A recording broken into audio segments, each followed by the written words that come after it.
Hello students, welcome to this video. अब हम इस वीडियो में अपने इंडियन इकोनॉमिक डेवलपमेंट की बुक का चैप्टर 8 करने वाले हैं, that is environment and the sustainable development. ठीक है। अब हम इस चैप्टर में क्या क्या पढ़ने वाले हैं। पहली बात तो जो हमारा फर्स्ट सब हेडिंग है, that is the concept of environment. हम इसमें इन्वायरमेंट की डेफिनेशन के बारे में जानेंगे और उसके सिग्निफिकेंस के बारे में जानेंगे, उसके इंपॉर्टेंस के बारे में जानेंगे। इस पेज में जो ये सारी डेफिनेशंस लिखी है, देखो मुझे वो इजी नहीं लगी याद करने के लिए ना, मैं मुझे लगता है आपको भी नहीं लगेगी। अगर लगती है तो प्लीज़ इसे याद कर लेना, बट मैं आपको सजेस्ट करूंगा कि जो ये वाली डेफिनेशन इससे ज़्यादा अच्छे से याद करो। अब मैं इसको एक्सप्लेन करता हूँ। ठीक है। इन्वायरमेंट मैंने इसको हल्का सा चेंज किया हुआ है और काफ़ी ज़्यादा अच्छा चेंज है ये। ठीक है, मैंने बहुत अजीब चेंज नहीं कर दिया, बहुत ही मतलब अच्छा और डिसेंट और बहुत प्यारा चेंज है। मतलब मैं इसलिए कह रहा हूँ क्योंकि टीचर्स को ऐसी डेफिनेशन अच्छी लगती है। ठीक है। Environment is the relationship between the living elements और you can say the biotic elements। अब देखो लिविंग एलिमेंट्स क्या होते हैं, जीने मतलब जो चीज़ जिन चीज़ों के अंदर लाइफ है, जैसे कि पेड़ हो गया, एनिमल्स हो गए, इंसेक्ट्स हो गए एंड ऑल।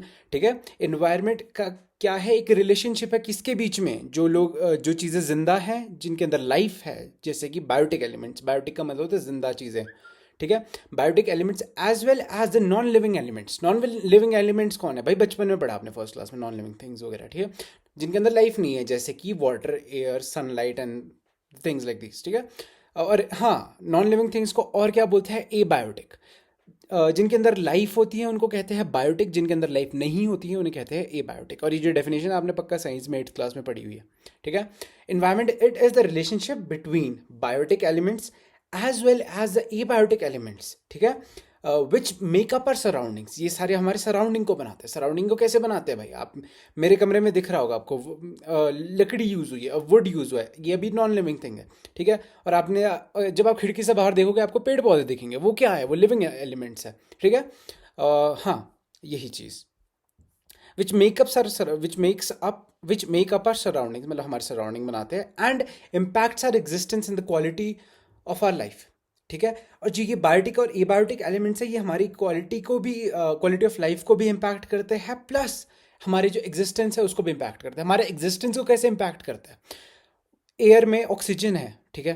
वो ऑक्सीजन हमें चाहिए, वो एक नेसेसरी चीज़ है और ये एक एबायोटिक चीज़ है, नॉन लिविंग चीज़ है। ऑक्सीजन हमें बहुत ज़रूरी है और हमारे लाइफ को ये इसलिए इम्पैक्ट करता है, हमारे एग्जिस्टेंस को ये इसलिए इम्पैक्ट करता है। वाटर, वाटर अगर क्लीन कंडीशन में होगा वो हमारी लाइफ को इम्पैक्ट करेगा। ठीक है। अगर कोई बहुत ज़्यादा मतलब पोल्यूटेड वाटर होगा भाई, हम बीमार होकर ख़त्म हो जाएंगे। ठीक है। ठीक है। And the quality of a life, वही बात। आप क्या प्रेफर करोगे कि दिल्ली की वो धुएं वाली हवा या शिमला की फ्रेश हवा। ठीक है। तो मतलब आपकी एक लाइफ, क्वालिटी ऑफ लाइफ को अफेक्ट किया ना एयर ने भी। एयर एक एबायोटिक चीज़ है अगेन। ठीक है। Quality of life, you can again take an example, just take an example of insects. ठीक है। कुछ कीड़े ऐसे हैं जो आपको अच्छे लगते हैं, जैसे कि बटरफ्लाइज, मतलब वो भी लोगों को पसंद होती है, नहीं होती है, that's a whole different thing. एक बटरफ्लाई है, वो आपको अच्छी लगती है, इन्वायरमेंट में अच्छी लगती है, तो वो उसने आपकी क्वालिटी ऑफ लाइफ को अच्छा कर दिया। फिर ऐसा आपके घर में कॉकरोच घुस जाएगा भाई, आप लोग भग जाओगे। ठीक है। कहने का मतलब ये है कि लिविंग थिंग्स भी कैसे आपकी क्वालिटी ऑफ लाइफ को इम्पैक्ट कर रही है। नॉन लिविंग भी बता दिया, लिविंग भी बता दिया। ठीक है। सिग्निफिकेंस ऑफ द इन्वायरमेंट, अब ये सिग्निफिकेंस क्या मतलब, ठीक है, इंपॉर्टेंस ऑफ इन्वायरमेंट, क्यों ये इन्वायरमेंट बहुत ज़रूरी है हमारे लिए। प्लस कई बार बोर्ड्स में इसे फंक्शंस ऑफ इन्वायरमेंट के नाम से भी इसे बताया हुआ है। ठीक है। मतलब एक क्वेश्चन आ जाता है कि what are the functions of environment. ठीक है। ये भी याद रख लेना, कई बार फंक्शन आगे आप सोचोगे तो भाई ये तो पढ़ा ही नहीं, बट फंक्शंस में भी यही सारे पॉइंट्स आते हैं। ठीक है। Environment offers resources for production. भाई एक फैक्ट्री है जो कॉपीज़ बना रही है, मतलब नोटबुक्स बना रही है, अब उसको, उस बंदे को, अगर एक फैक्ट्री को नोटबुक्स बनानी है, उसको रॉ मटेरियल क्या चाहिए, पेड़ चाहिए ना, वुड चाहिए। ठीक है। अब वही चीज़ है जो, अब ये वुड आता कहाँ से, इन्वायरमेंट से आता है, नेचर से आता है। ठीक है। Environment offers resources for production, environment पेड़ प्रोवाइड करता है एक फैक्ट्री को ताकि वो पेपर बना सके। मतलब समझ आ गया, मैंने बहुत ज़्यादा नैरो डाउन करके ये चीज़ बताई आपको एग्जाम्पल के थ्रू। ठीक है। डेफिनेशन पे जाते हैं। Environment which includes the physical resources like minerals, wood, water, soil and other which are available to us as a gift of nature. मतलब कहने का मतलब यही है, रिसोर्सेज, रॉ मटेरियल हमें मिल रहा है फ्रॉम द इन्वायरमेंट, जो कि हम प्रोडक्शन में यूज़ करेंगे आगे। इस बॉक्स पे मैं बाद में आता हूँ। अब बात करेंगे हम उसकी, इन्वायरमेंट सस्टेन्स लाइफ। अब ये आएगा second point, environment sustains life.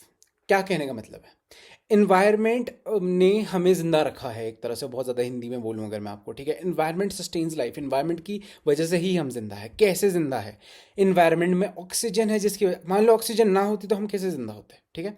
Environment में वाटर है लिक्विड फॉर्म में, ठीक है, अगर ये वाटर ना होता तो हम कैसे ज़िंदा होते? तो कहने का मतलब ये है एनवायरनमेंट लाइफ को भी सस्टेन करता है।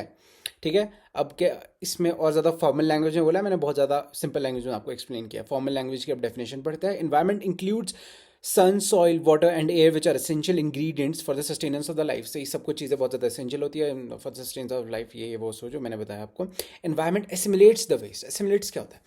जो सारा वेस्ट होता है, मान लो आपने कूड़ा फेंक दिया, कूड़ा इन द सेंस कोई आपने मान लो न्यूज़पेपर कहीं पे फेंक दिया आपने, मिट्टी के ऊपर फेंक दिया, तो वो टाइम के हिसाब से वो डिग्रेड कर जाएगा, मतलब इन्वायरमेंट उसे एब्जॉर्ब कर लेगी। मतलब जो सारा न्यूज़पेपर का जो जिस वुड से वो बना था वो वापस नेचर में चला जाएगा और मतलब एक खाद टाइप बन जाएगी उसकी ओवर टाइम। जैसे आपको सुना होगा मैन्योर, वो what do you call them, वो जो वो खाद टाइप बनाते हैं वो मैन्योर होते हैं वो, आई थिंक। हाँ, इन्वायरमेंट एसिमुलेट्स द वेस्ट। हाँ, इसी तरीके से इन्वायरमेंट उन वेस्ट को एसिमुलेट कर देता है। प्लस कुछ ऐसी फैक्ट्रीज होती है, अब देखो सारी मेजॉरिटी फैक्ट्रीज में क्या होता है कि भाई बहुत ज़्यादा धुआं वगैरह निकल रहा होता है। ठीक है, अब जो वो धुआं निकल रहा है अब वो कहाँ जा रहा है? इन्वायरमेंट पे तो जा रहा है। जो ये एयर के फॉर्म में जो वेस्ट जनरेट हुआ है वो कहाँ एसिमुलेट हो रहा है? वो भी तो इन्वायरमेंट में एसिमुलेट हो रहा है। क्यों? क्योंकि एयर भी तो एक इन्वायरमेंट का पार्ट है। ठीक है, अब एक गाड़ी है जिससे आप जा रहे हो, उससे आप खुद यूज़ कर रहे हो। ठीक है, अब आप उस गाड़ी को यूज़ कर रहे हो, उससे भी धुआं निकल रहा है, वो भी कहाँ जा रहा है? इन्वायरमेंट में ही तो जा रहा है। और इसे क्या कह रहे हैं हम बहुत ज़्यादा अच्छी लैंग्वेज में? Environment assimilates the waste। ठीक है, production and the consumption activities generate waste mostly in the form of garbage. ठीक है, प्रोडक्शन में मैंने बता दिया फैक्ट्री, एक फैक्ट्री से धुआं जा रहा है, कहाँ जा रहा है? एनवायरनमेंट में। कंजम्पशन में एक आपकी गाड़ी का एग्जांपल, दूसरा एग्जांपल सुन लो भाई। आज के टाइम पे जिस डस्टबिन के अंदर आप कूड़ा डालते हो, वो कूड़ा जाता कहाँ है? इन्वायरमेंट में तो जाता है। कहीं ऐसा तो है नहीं कि वो एक डोरेमोन के एपिसोड की तरह तुम मार्स वगैरह में फेंक देते हो कूड़ा, ऐसा तो होता नहीं है, राइट? इन्वायरमेंट, ओके, ये भी हो गया। Environment enhances the quality of life. अब जो इन्वायरमेंट है वो आपकी जो क्वालिटी ऑफ लाइफ है उसको बहुत ज़्यादा एनहांस करता है। कैसे एनहांस करता है भाई? देखो, आप एक यू कैन से आपका मूड ख़राब है, ठीक है, और आप बाहर जाते हो अपनी बालकनी में और आप बहुत सुंदर सुंदर माउंटेन्स देखते हो, आप स्नोई माउंटेन्स देखते हो। बाहर जाके आपको बहुत अच्छी इवन पता नहीं वो क्या होता है, वो काइंड ऑफ वो कीड़े टाइप नहीं होते जो स्प्रिंग में आते हो, बहुत अच्छी साउंड होती है उसकी। तो मतलब ये सब चीज़ आप अगर देख रहे हो इन्वायरमेंट में तो आपकी क्वालिटी ऑफ लाइफ इंप्रूव होगी ना। जो आपका जो स्ट्रेस होगा जो शहरी ज़िंदगी में होता है वो तो चले जाएगा। ठीक है, आप बोले यार क्या शांत ज़िंदगी, क्या अच्छी ज़िंदगी है। और वो क्या चीज़ है जिसको देख के आपको इतनी सुकून मिल रहा है? That is the environment. ठीक है, ओके।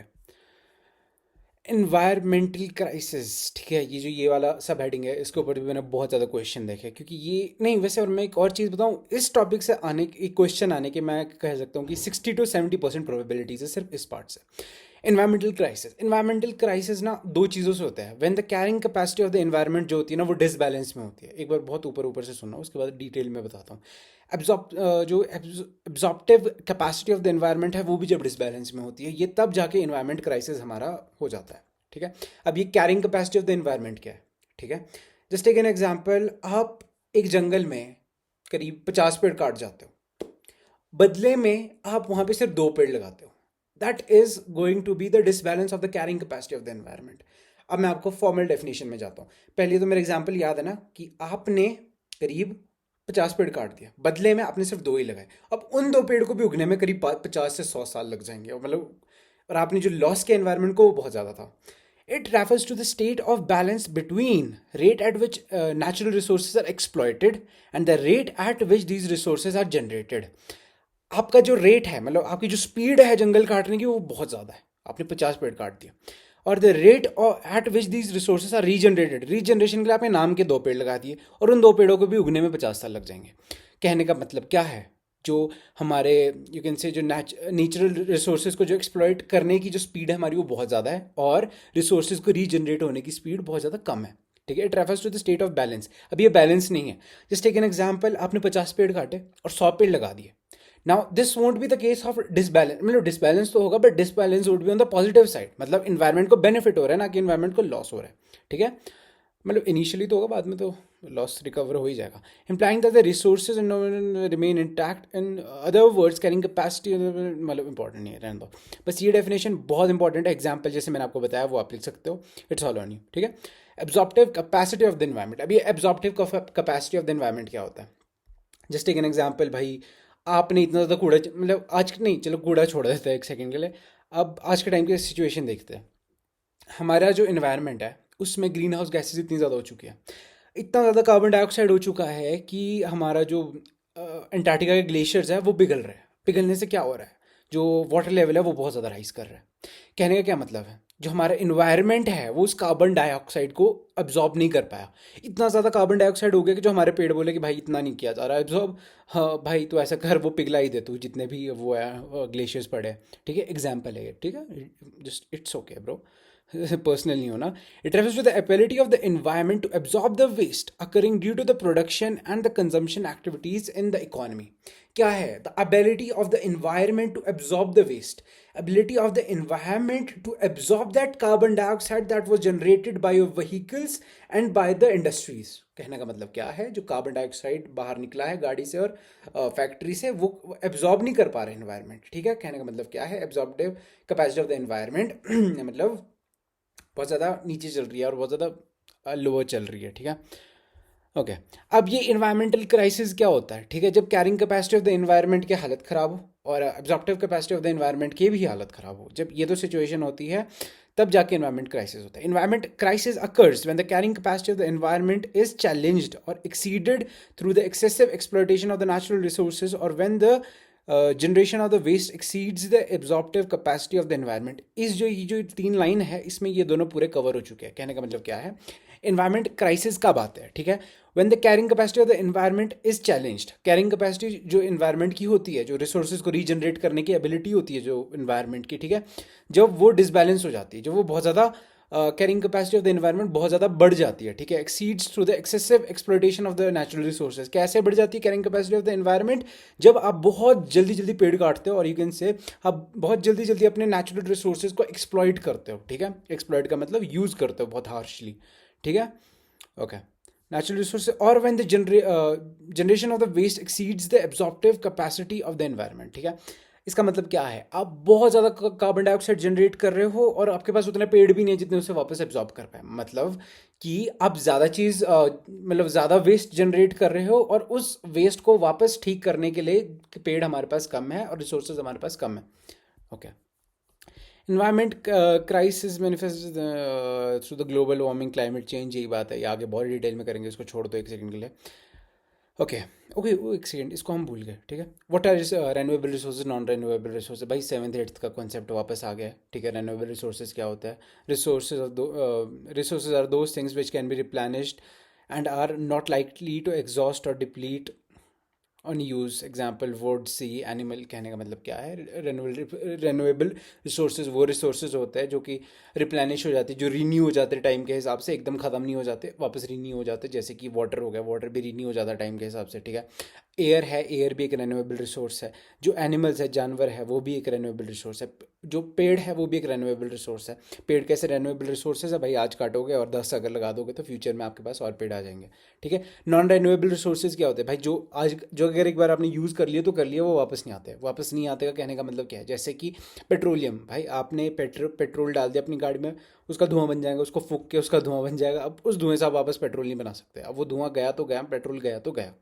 और हाँ, अब आप कहोगे तो हाँ भाई पेट्रोल भी तो बन जाता है, तो टाइम के हिसाब से जो जब मतलब यू कैन से जब डेड बॉडीज या कुछ होता नहीं, एनिमल वेस्ट जो होता है वो जब बहुत टाइम तक एक ही जगह पे रहे और तब जाके पेट्रोल। पर भाई द थिंग इज, वो जो प्रोसेस है वो बहुत ज़्यादा लंबा है, उसमें मिलियंस ईयर्स, पता नहीं मुझे स्पेसिफिक टाइम पीरियड याद नहीं है, वो जोग्राफी में होता है पता नहीं, बट हाँ मतलब उसमें बहुत ज़्यादा टाइम लग जाता है। तो मतलब उसे हम इसलिए रेन्यूएबल नॉन रेन्यूएबल रिसोर्सेज के अंडर डालते हैं, क्योंकि जो रिसोर्सेज है उससे रिप्लेनिश होने में बहुत ज़्यादा टाइम लग जाता है। ठीक है, example in fossil fuels here, non-renewable resources are those resources which are likely to be exhausted or depleted on use.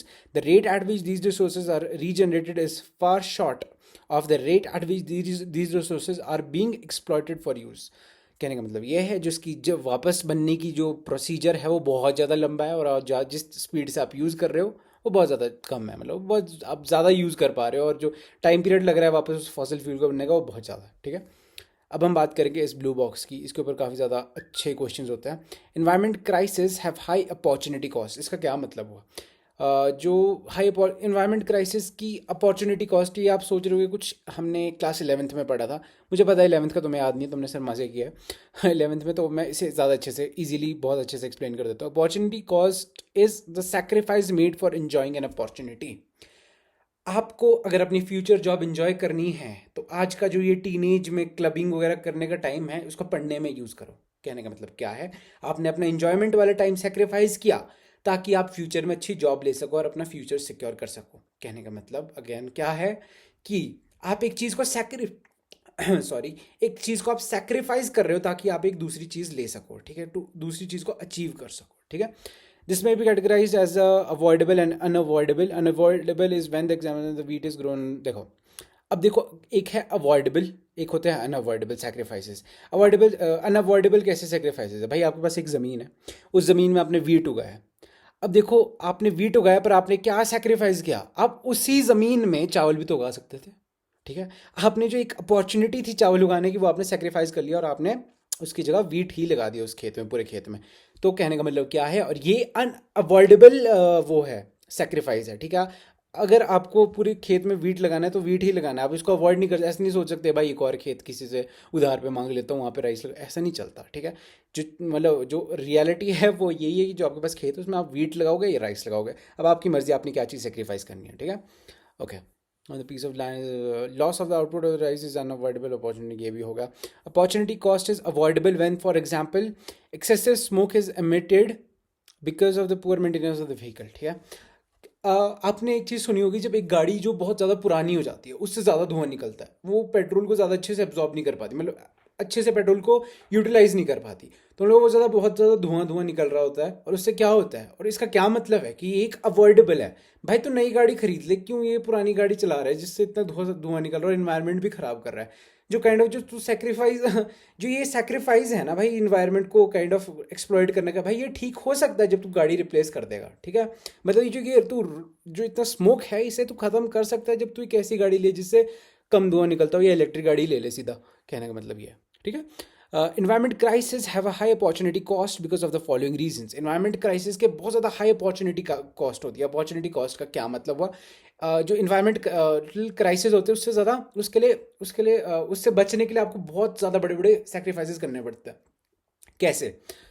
The unsustainable development practices have polluted the water bodies and dried up some rivers. अब देखो क्या होता है ना, आपने बहुत ज़्यादा factories लगा दी, बहुत ज़्यादा गाड़ियाँ यूज़ कर ली, अब उससे क्या हो रहा है, इन्वायरमेंट ख़राब हो रहा है, ठीक है। जस्ट एक दिल्ली के एग्जांपल लेते हैं, इतनी ज़्यादा गाड़ी, इतना ज़्यादा स्मोक, इतना सब कुछ हो गया, मतलब इन्वायरमेंट मतलब बहुत ज़्यादा धुआं धुआं हो गया।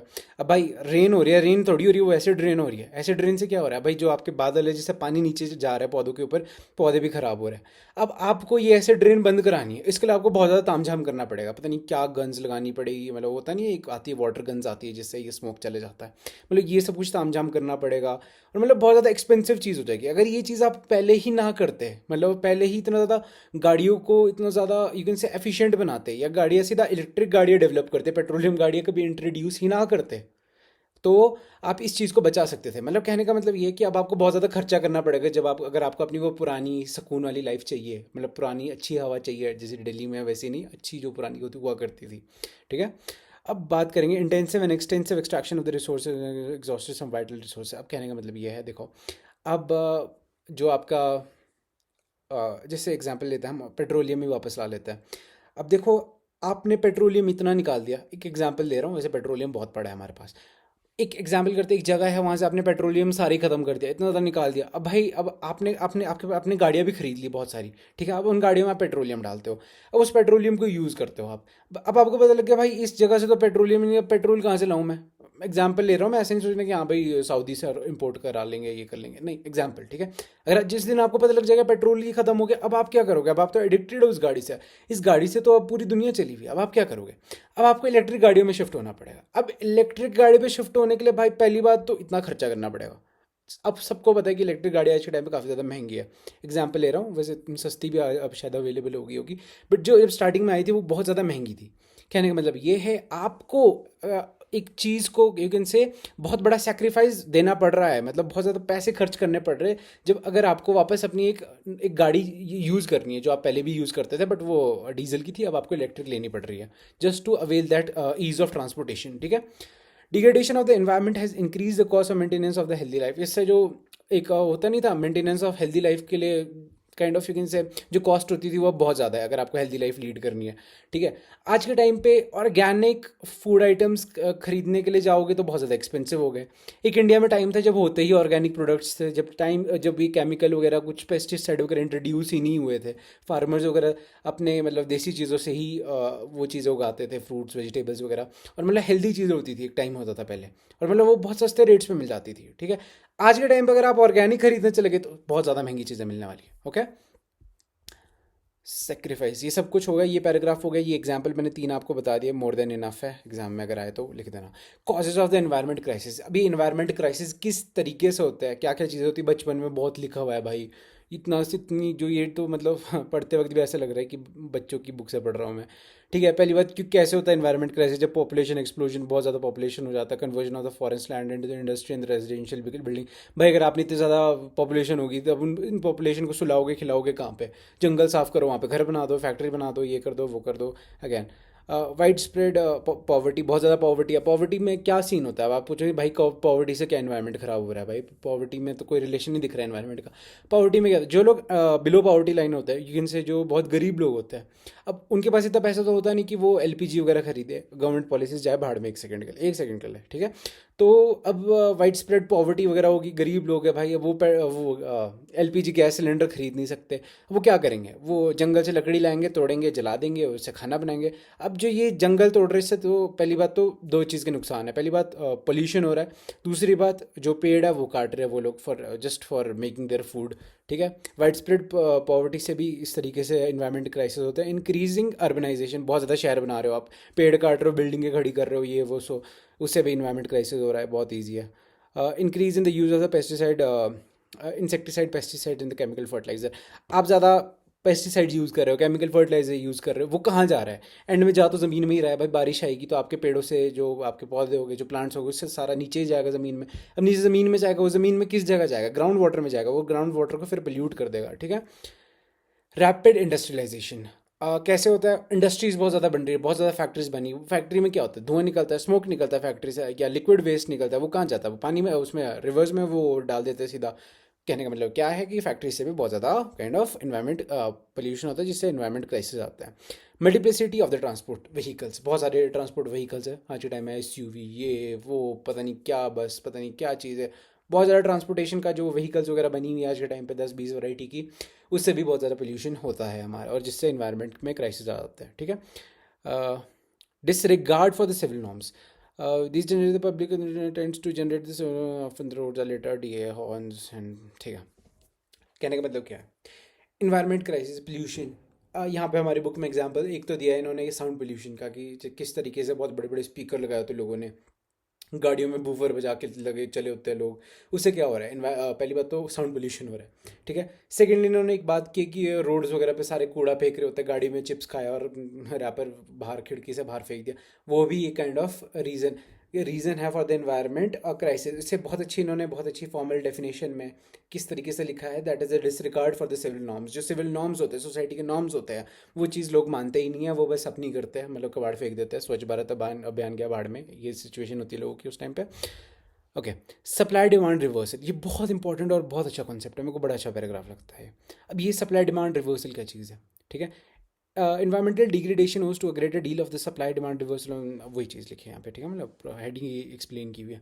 अब जो पहली बात, okay, prior to the industrialisation when the pace of the life was slow, एक टाइम था जब इंडस्ट्रियलाइजेशन नहीं हुई थी, जब फैक्ट्रीज नहीं बनी थी, गांव की लाइफ हुआ करती थी, खुद उगाते थे, खुद खाते थे, ये वाला सिस्टम था, ठीक है। Demand of the natural resources did not exceed it's supply, demand और सप्लाई क्या होता है भाई, जब डिमांड ये सप्लाई कम है, मतलब क्या है कि बहुत ज़्यादा प्रेशर हो गया रिसोर्सेज पे, मतलब कहने का क्या मतलब है, डिमांड बहुत ज़्यादा, रिसोर्सेज कम है, ठीक है, बहुत ज़्यादा प्रेशर बढ़ जाएगा रिसोर्सेज के ऊपर।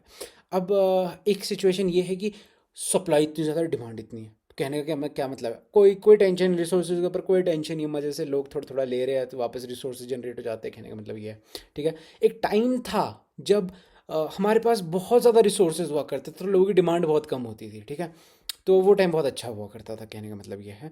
Demand of the natural resources did not exceed it's supply, demand इतनी होती थी, सप्लाई इतनी होती थी, बहुत ज़्यादा रिसोर्सेज होते थे, जो डिमांड है लोग बहुत कम होते थे, बहुत कम रिसोर्सेज यूज़ करते थे। Man lived as a component of nature never as its commander और इट्स एक्सप्लॉइटर। जो एक इंसान था वो एक नेचर का कॉम्पोनेंट की तरह रहता था। मतलब जैसे नेचर में क्या होता है, जैसे एनिमल्स होते हैं, गाय होती है, बकरी होती है, पेड़ पौधे होते हैं, कुछ इसी तरीके से एक इंसान भी रहा करता था। थोड़ा सा खोदता था, थोड़ा सा उसमें उगा देता था अपने खाने के लिए और जी लेता था अच्छी ज़िंदगी, सिंपल ज़िंदगी, बहुत बहुत प्लेन ज़िंदगी, ठीक है। मतलब वो एक नेचर का ही पार्ट होता था कुछ इस तरीके से, क्योंकि वो ज़्यादा हार्म नहीं करता था नेचर को, बस थोड़ा सा अपना उगा लिया और खा लिया, इंजॉयबल लाइफ, नाइस, नेचर भी खुश, आप भी खुश, एक ये ऐसी सिचुएशन। वो और क्या होता है इवेंचुअली जब इंडस्ट्रियलाइजेशन होती है और ह्यूमंस वगैरह के अंदर ये कैपिटलिस्ट माइंडसेट आता है कि भाई हम तो बहुत ज़्यादा बिजनेस खोलेंगे, बहुत पैसा कमाएंगे, दिस एंड दैट, और दुनिया पे राज करेंगे, इतना पैसा कमाएंगे। इससे क्या हुआ, जो एक रिसोर्सेज की जो डिमांड थी वो बढ़ गई। एक इंसान के अंदर जब लालच आई ना, उसने सोचा यार ये सिंपल ज़िंदगी नहीं जीनी हमने, मैंने तो बड़ा शहरों में रहना है, बहुत बड़ा मालिक बनना है मैंने दुनिया का। तब जो डिमांड होगी वो इतनी हो जाएगी रिसोर्सेज की, क्योंकि उस आदमी को चाहिए, और जो रिसोर्सेज होंगे वो बहुत ज़्यादा कम हो जाएंगे, ठीक है। रिसोर्सेज कम होंगे नहीं, ऐसा मत सोचो कि रिसोर्सेज खुद नीचे चल जाएंगे, मतलब कहने का मतलब है कि इंसानों की चाह इतनी ज़्यादा बढ़ जाएगी कि रिसोर्सेज उसे कम लगने लगेंगे, ठीक है। कहने का मतलब अगेन ये फॉर्मल डेफिनेशन में यहाँ पे लिखा है, exploitation what is this exponential growth of demand for the natural resources leading to the overuse as well as the misuse of the resources। exponential growth of the demand, growth बहुत ज़्यादा बढ़ जाएगी और जो नेचुरल रिसोर्सेज उसके ऊपर pressure बहुत ज़्यादा बढ़ जाएगा, और जो नेचुरल रिसोर्सेज वो हमारे पास कम पड़ जाएंगे, ठीक है। Supply of the resources have suffered from the reversal, इसको एक सेकंड के लिए छोड़ देते हैं। हाँ, इसी आई थिंक ये इतना कवर्ड है ये, ठीक है। Man lived as a component of the nature. हाँ नहीं, एक चीज़ रहेगी, ठीक है। अब वो उस वाली जो डेफिनेशन थी ऊपर, उसमें जो एक ह्यूमन था, एक इंसान था, वो एक कॉम्पोनेंट ऑफ नेचर की तरह था, एक नेचर का पार्ट की तरह था। वेयर एज इस केस में वो कमांडर बन चुका है रिसोर्सेज का एक एक्सप्लॉइटर बन चुका है। वो एक इन्वायरमेंट का पार्ट नहीं है, इन्वायरमेंट को अपने साथ नहीं देखता, वो अपने आप को इन्वायरमेंट से ऊपर देखता है। वो कहता है कि भाई जो ये सारे पेड़ पौधे ये मेरे यूज़ करने के लिए, सिर्फ मेरे यूज़ करने के लिए, और मैं इसे वैसे यूज़ करूँगा जैसे मैं चाहता हूँ, ठीक है। मतलब क्या है कि जो अमीर आदमी वो क्या करेगा, वो कहेगा भाई पेड़ पुड़ काट दो, भाई क्या बकवास है, मेरे को अपना घर ऐसा चाहिए, मेरे को अपने घर में मतलब यूटेंसिल्स वो सारे वुडन चाहिए, लकड़ियों का मैं सारा पेपर बना दूंगा, मैं ये कर दूंगा वो कर दूंगा। मतलब कहने का क्या मतलब है, वो कमांडर बनता जा रहा है इन्वायरमेंट का, वो कॉम्पोनेंट नहीं है जैसे पहले हुआ करता था, ठीक है। अब इन्होंने वही बात किया कि जो सप्लाई डिमांड रिवर्सल हो चुका है, इसे यही कहता है। ये दो पार्ट है, ये आपको याद करना है अपने एग्जाम के लिए।